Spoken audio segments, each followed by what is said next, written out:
又問下呢邊呢一堆嘅朋友，各位，我相信你哋好多人都識答過呢個問題啊。錯就要認嘅下一句係乜嘢？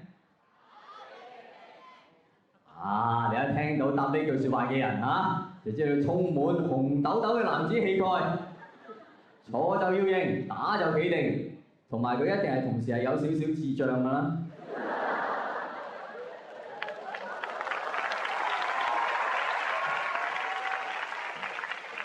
打都要企定？哎呀，唔得啊，哥哥打多次啊，打要企定啊。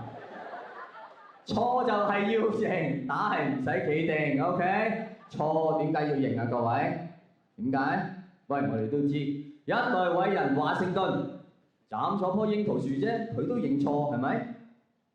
除咗斬棵櫻桃樹之外，華盛頓一生人仲認過乜嘢錯？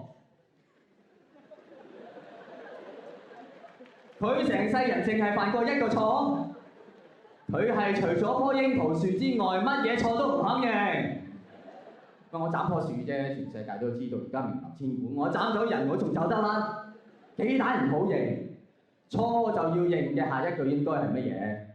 要對方認。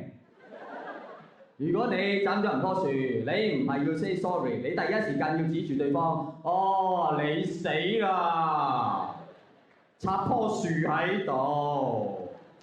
如果對方話：喂，好似唔關我事喎，俾啲信心，雙眼望實佢，俾啲信心。錯就要認，打就企定。